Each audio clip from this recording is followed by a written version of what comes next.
Magandang umaga! Cancelled. So this is your El Nido podcast. Do you cope with imposter syndrome now that you've entered the professional world? Kasi you don't. What was the first big adult purchase you made and how did it feel? This cash. In cash. Fully yes. paid. Fully paid. Oo, lahat. Kaya akin Depende buying. sa mood. Kaya akin buying. Oo, naging ano na. Finish. Ano? Finish. Sayo ako. Okay. So, magandang umaga. Ako di bang shit? Eh, shit. Sa mga fresh grad dyan, sa mga first year na nag-work, nag-transition sa adulthood. Or preparing for that transition. It can be very overwhelming for all of us. Yeah. So, let's talk about it. Even sa atin naman, overwhelming pa rin siya.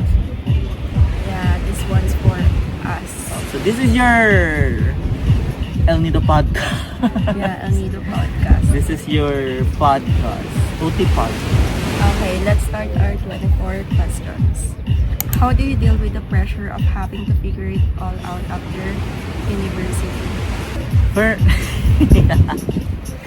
For me kasi parang tuloy-tuloy na process lang kasi siya eh. So not exactly, I can see na I'm in the middle of figuring it out. I think continuous process of figuring it out kasi nga di ba may iba-iba naman tayo stages ng life. Right now, yung sa akin kasi preparing for the transition from university life to adult life. So figuring it out. Even nung nasa college naman tayo, figuring out din yun yun. So not really feeling that pressure. Parang more on learning how to adapt to it. I mean, that's how we all should be, right? Focus ka lang sa present. Kasi kapag sinabi mong figure it all out, parang nandun na sa destination eh. Wherein, for me, it's much better when you think about your present now. So that there's no such feeling of you need to rush, ganyan. Yeah, kasi especially kapag future agad yung iniisip mo, nahihirapan ka na mag-focus on what's already in front of you and it can be overwhelming. But it's So, not one really step bad at a din time. kasi talaga to have like a plan ahead. Some people kasi they like planning ahead. Pero yun nga, parang siguro one of the things din na natutunan ko sa field of work na you can plan ahead naman pero it doesn't always go that way kung paano mo pinlan out. So dapat marunong ka mag-adapt. Admit it or not, if you're planning ahead, you're building expectations for yourself. Diba? Which can also lead to disappointment. Oo, yun. When did you first realize that adulting isn't as glamorous as it seemed in your teens? I mean, most of us think talaga eh. Parang after university or if we're already earning our own money, parang it would be much easier. Ako, it can be glamorous as you want it to be. Ano lang talaga, depends sa priorities mo. Tapos, for example, if, yun nga, first year of working, tapos may adult money ka na. So, as long as nakaset yung priorities mo sige, ano lang, and you know how to budget your money kung ano ba yung definition mo of glamorous, you can achieve it. Basta ano lang, lagi ka mag-reality check, and wala namang masama sa delayed gratification.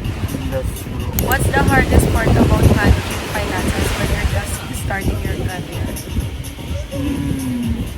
Managing your wants and needs. Talaga, yun talaga one of the things is sobrang hirap. And even though may mga set of needs ka, kailangan mo pa rin siya i-priority din. And yun, it can be hard kapag wala ka ding self-control when it comes to money. So, you need to have a list of the most important things that you need or want. And yun na, delayed gratification din talaga. If you really want something, it's not bad to give yourself the reward because it helps you to Stay motivated. drive you further, mag-work pa rin at your best. I think it puts you on ground talaga eh. Kapag at least you reward yourself at least, sometimes, ganun, kailangan talaga sa'yo. Is it normal to feel like everyone else has their life together except you? Ako, yes and no. Why? Kasi if you're scrolling most of the time, if you're living in social media, for example, your screen time is how many hours a day, 2 or more, ano talaga, comparison will be the thief of your joy. Pero if, I think yun din kasi yung nag-work for me. Kapag mas less yung time ko sa social media, less time for me to worry about, this is happening to that person's life. Or, depende din on how you can parang regulate your emotions or expectation na, okay, I'll just use it as an inspiration. Oo, actually I think there's nothing wrong naman with parang tabunan natin ang buhangin, yung stand. Or may stone ba dyan? Uy, sa'yo ba yan? Sa akin. Hindi, sa'yo yan. Nasa pagbasa. So kasi 'di ba para siyang parang doom scrolling yung nangyayari. Pero kasi compare ka ng compare. Siguro what matters lang is parang you know how to use those videos as a reference in your life. Sometimes kasi 'di ba yung iba ginagamit yun na parang nade-demotivate sila, nawawalan sila ng motivation kasi instead of using it as an inspiration or as an inspiration, ginagawa nilang parang comparison of their current situation. Pero that can be valid talaga, depende sa current situation ng buhay mo eh. Kung super hirap na hirap ka, you have nothing or no one to hold on, siguro you can't help it. You can't help it really kung gano'n yung magiging view mo sa mga videos eh. Pero yun siguro matter of respecting yourself naman siguro and knowing your worth and your time.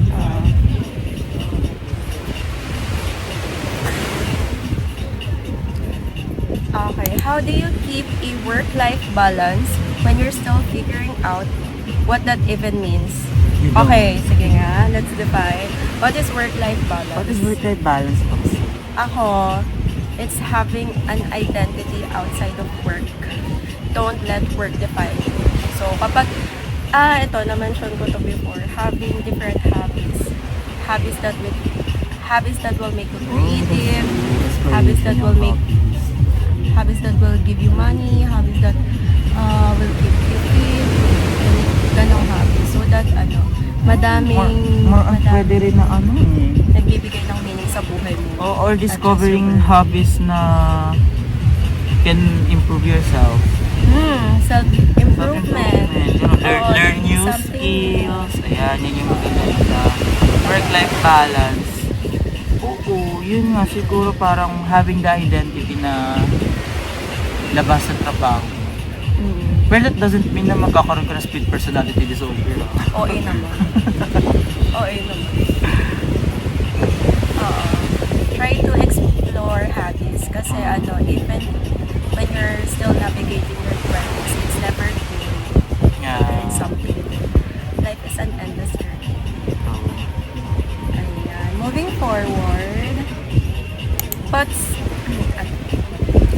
something you wish you knew about adult responsibilities before you graduated? Tax. Financial management Financial in management. general. Oo. Talaga. Oh my God. Other life skills na should have already taught in school. Getting an Investing, ID. Saving, IDs. Yeah. IDs. Yun talaga yung mahilig. Hirap siya. Especially taxes, guys. Get a good accountant. Get a good accountant. We're so lucky we got a good one. Na siya na nagpa-process ng lahat sa BIR. Mga email. Yeah. When did you realize that adulting includes making tough decisions about things like taxes and health insurance? Again. When I had to pay. Yeah. When I was told I have to pay. And guys, reminder you have to fix your taxes. Or else, hahabulin kayo ng BIR. And mahirap yon kasi mas lalaki siya ng lalaki. So, pay your taxes, guys. As you grow older, hindi talaga nawawala ng responsibility. So, kailangan maging responsible. What's one thing you've done since entering the workforce that What's one thing you've done since entering the workforce that you are really proud of? More on siguro, except of buying material things na I can't afford with my own money, siguro more on learning that self-accountability na lang din. The changes kasi right now, for example, in my life, ako na yung bahala sa sarili ko. Ganun, parang wala nang guidance. More on, it kind of make me proud as well about myself na, oh, I'm giving treatments on my own na. I don't have to pre-check it beforehand. Ayun, so a lot of decisions actually na medyo nakaka-proud din on my end talaga. Ikaw ba? Ayun, living alone. That's tough. Kasi having a sense of independence talaga. Parang naman siya, it's a good way, tapos I think naman it's a natural way to have self-discovery, further self-discovery.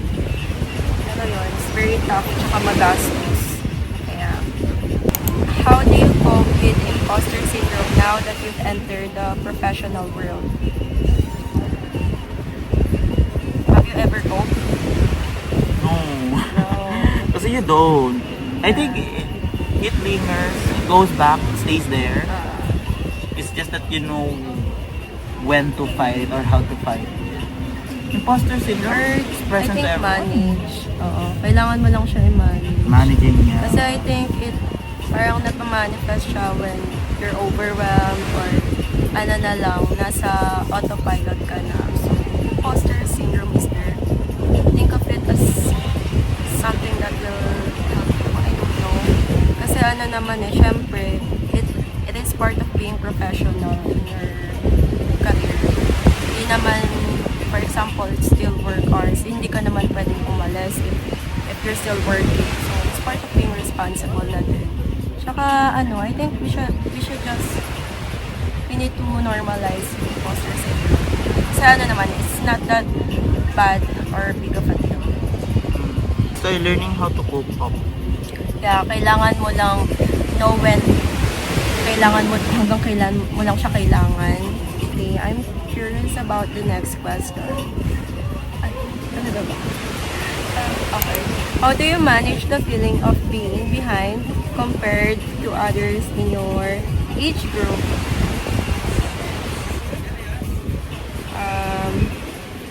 Become unbothered. Never care. Yeah, never care. Care about your own life, don't care about theirs. Yeah.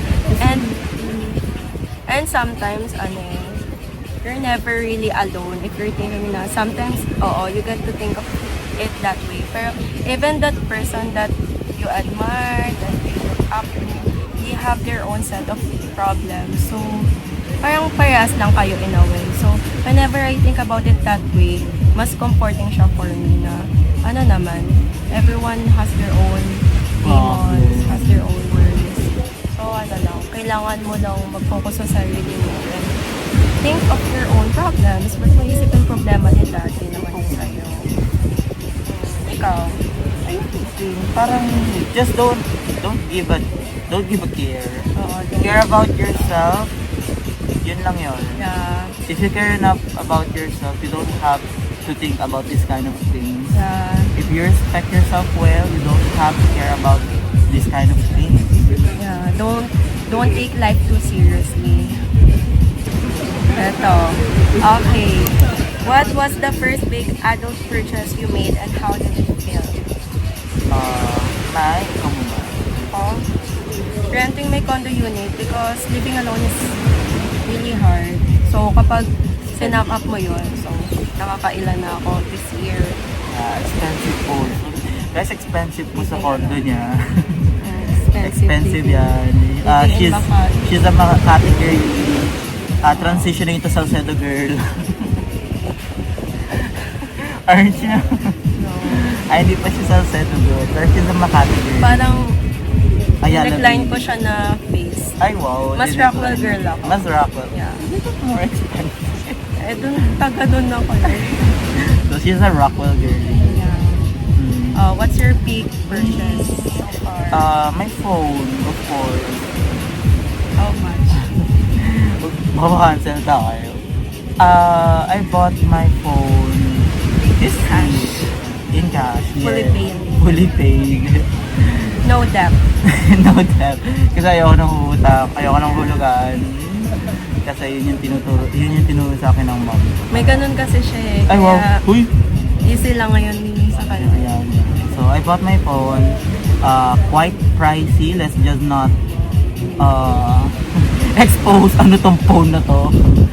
But yeah, I think you have the idea. Sige nga. Do you ever wish you could go back to the simplicity of university life? Why or why not? 3, 2, 1. No. No. No. No.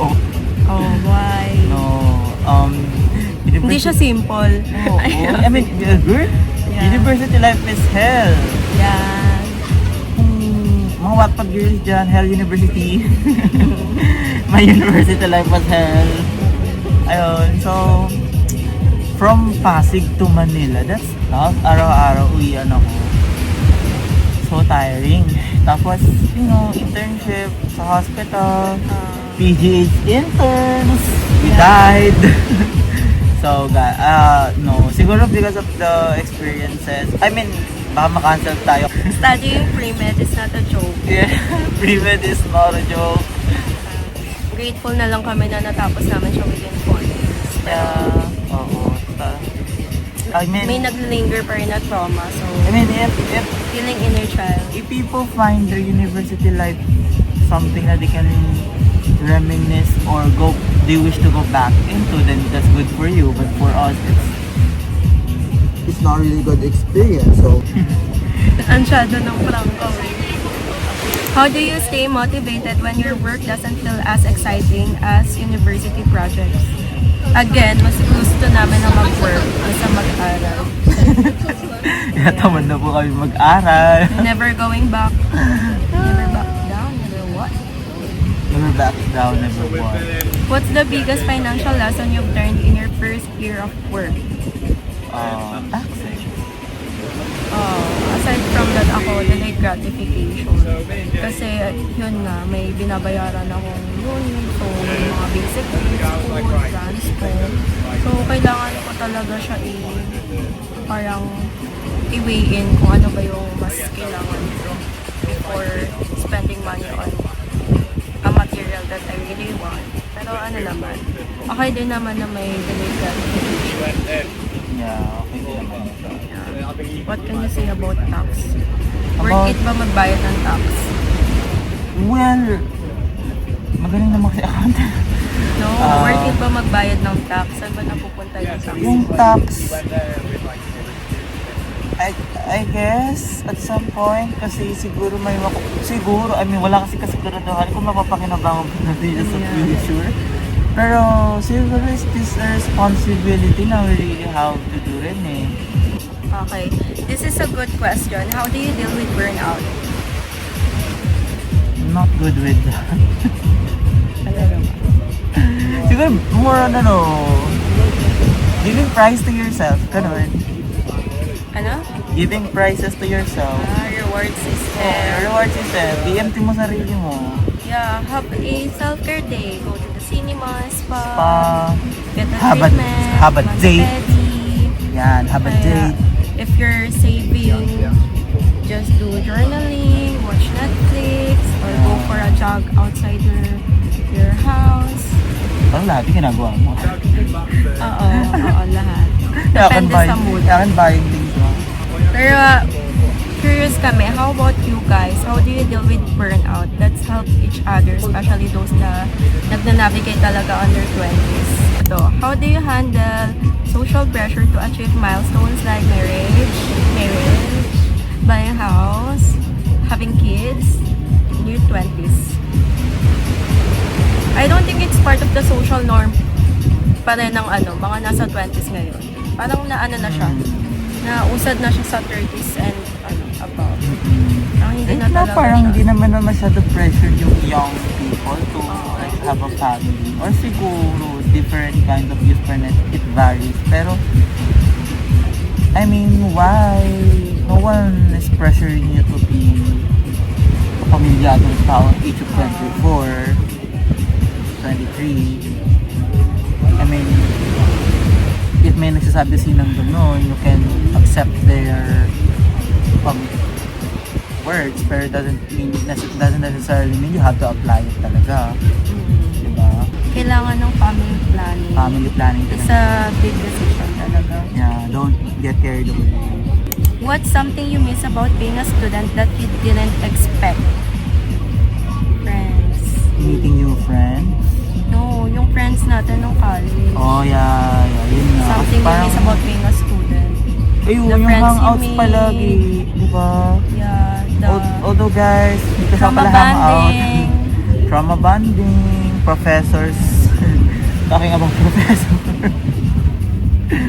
Yan yung mga medyo nakakamiss. Kasi those, support group, talaga, they're part of, core memories na talaga. I mean, still have them now. Pero different, na din. Different set na rin ng people. Nagkahalo-halo na. How do you set boundaries at work, especially when you're trying to prove yourself early in your career? I think what I like about the Gen Zs, yung generation ngayon, very tough sila when it comes to Working. boundaries. Like, I think alipin pa rin ng pera, pero hindi na sila yung nagpapadala sa mga seniors. Parang, when they think of something, they are much more comfortable speaking their minds. Yeah. So, yun yung parang din. Ina-admire ko sa Gen Zs. Although, technically, Gen Zs naman ako. Pero, medyo transitioning ako ng Gen Z. Yeah. Ako, for example, work ko is 9 a.m. to 5 p.m. After that, I'm not gonna reply to any Vibers. Exceptions na lang kung sobrang urgent. Pero if it's not urgent, set aside. Bukas na yan. Saka, it's about valuing yourself. If hindi na siya scope ng work mo, why would you do that? Yeah. Guys, hindi na po effective ngayon yung pagbida-bida sa sa workplace mo. If you're that bida-bida, Yeah. mahihirapan ka magkaroon ng friends. And at the end of the day, your company or your work won't see that. Totoo. Tapos ikaw pa yung madidisappoint na yun. That's very common right now.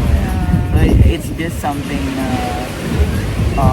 I would like to tell everyone. It's okay to be, if you're a people pleaser yourself, pero that's not really something, that's for me, that's not something I view as something positive.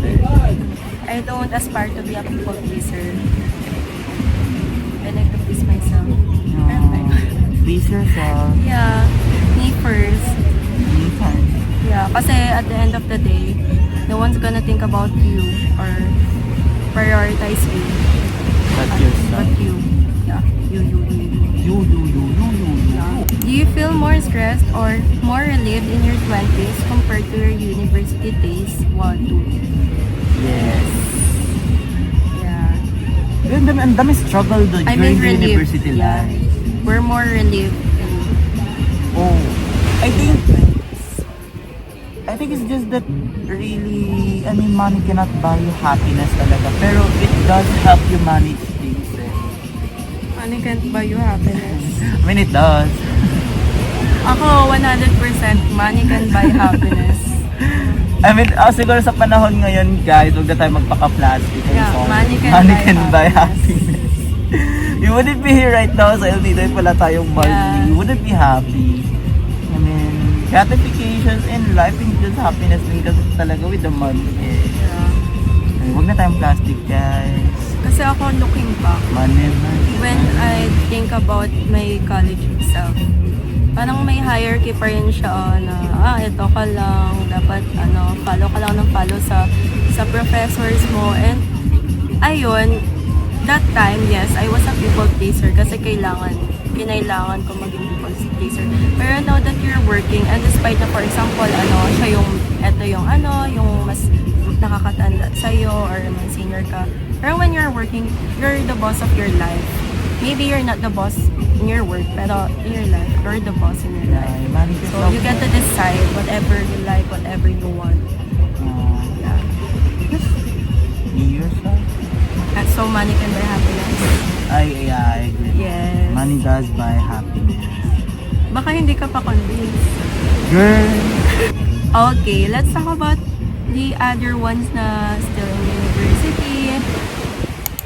What would you say to your university self who's struggling to move forward, or those na feel demotivated sila? If I'm talking to my past self siguro, or to the students, or mga nagre-review for board exam like me, noon, Before.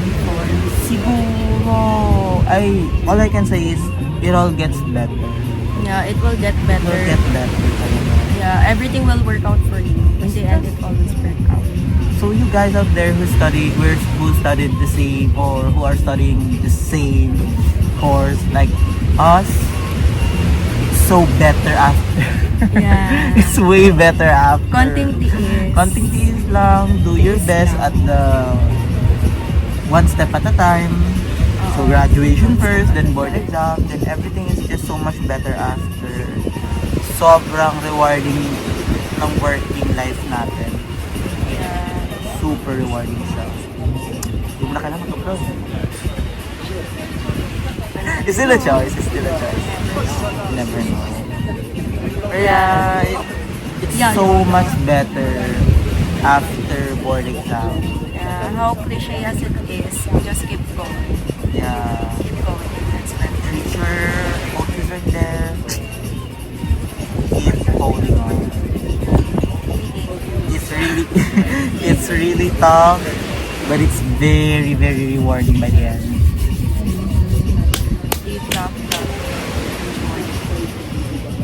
Last two. Describe your current self navigating your 20s in one word.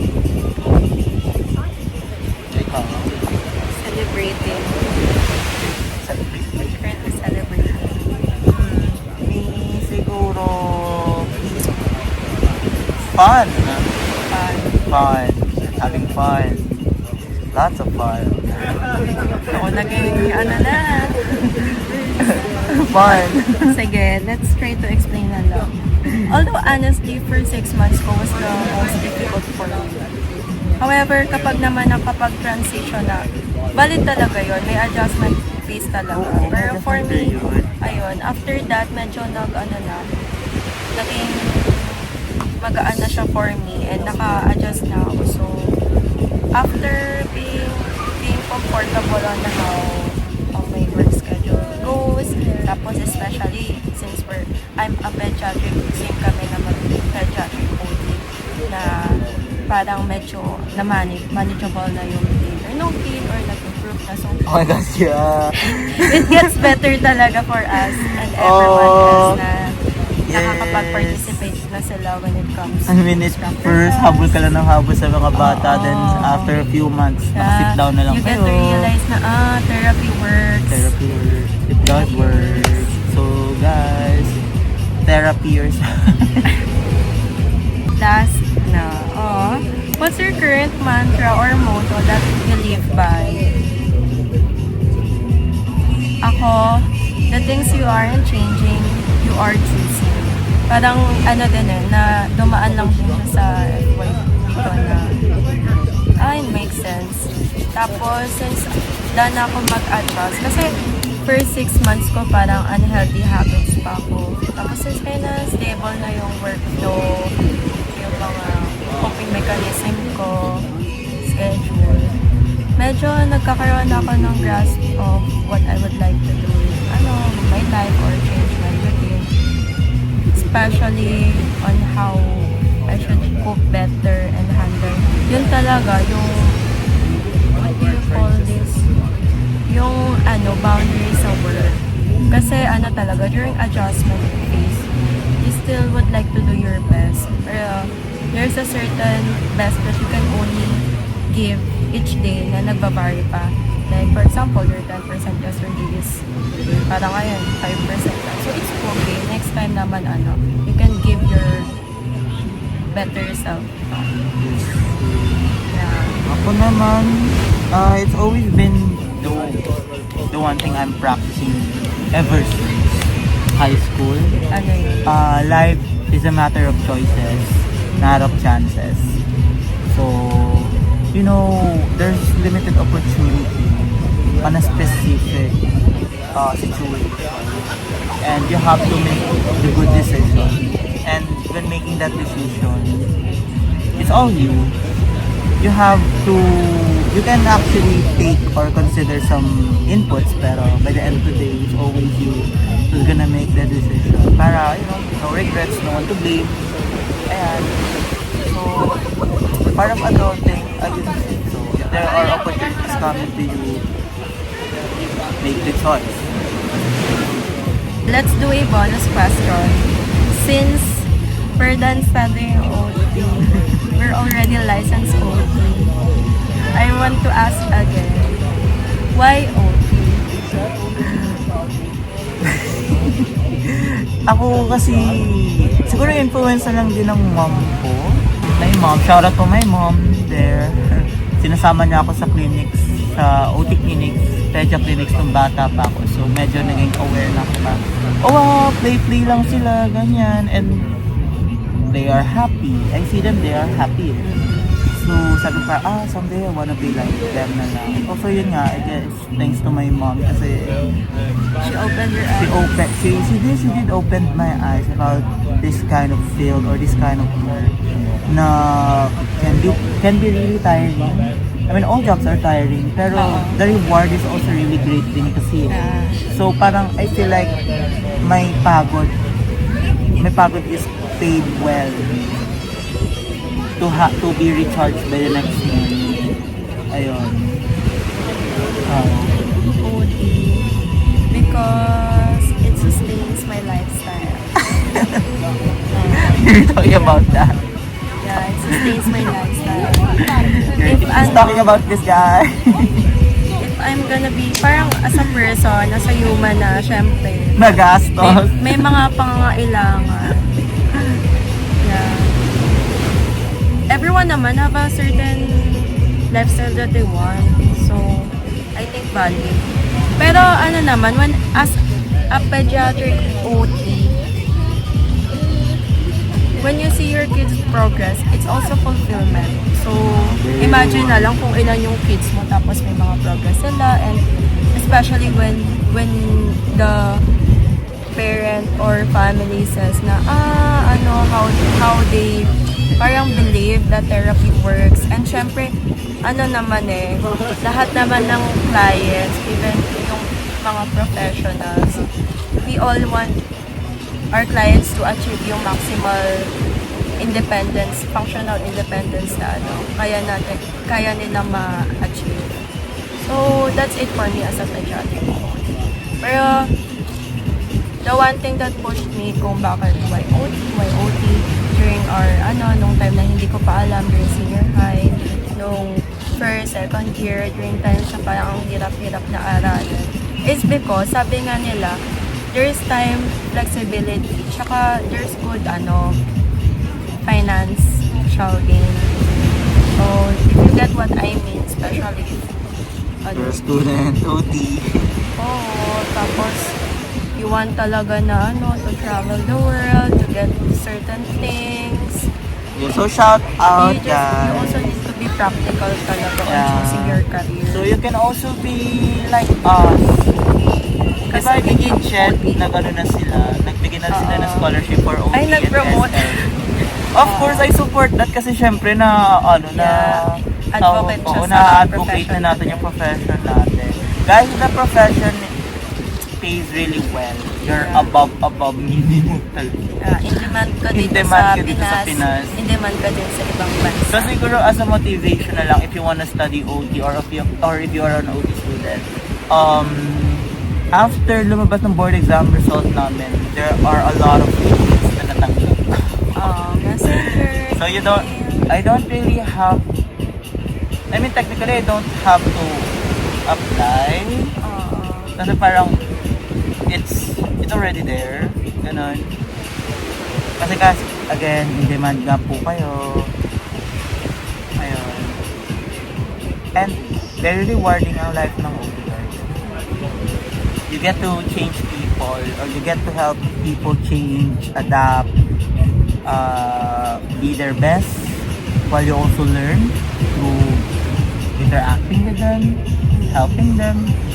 Actually, the helping part is not just you helping them, it's also them helping you be a better person. It's very rewarding not just financially but also emotionally. Ayan, so emotionally unstable. Joke! Pero yan, very rewarding naman siya guys. Yeah, if you study OT, you also get to improve yourself, not just your clients na. Yeah. So, choose OT. Ay! Naging ano na pala. Title pala nito, Why OT? Encourager na pala na Oo, OT. pero yan guys, we just wanna say na sobrang lala kasi ng scarcity sa Pilipinas, even the whole world, sobrang onti ng OTs or SLPs also, mas konti sila. So, you know, just consider it. Yeah. It's really hard, pero worth it. Okay. So, to conclude, may mga conclude pa ba kami? Yan. If you're Conclude, navigating take OT. if you're navigating your 20s, take OT. Ganon. If you're navigating your OT, The answer for an easier 20s, be an OT. if you're navigating your 20s, you're not alone. And life is a never-ending learning process. Just trust and appreciate it. And that's it. We're here for you. So, bye. Maraming salamat sa pakikinig ng aming Yeah. podcast. Yeah, if you finish this video or this podcast, just comment Finish! Ano? Finish! Uh-oh, Finish. you sure? Okay, bye! Mag-bye ka. Parang saya mag-picture dito sa buhang na nakita.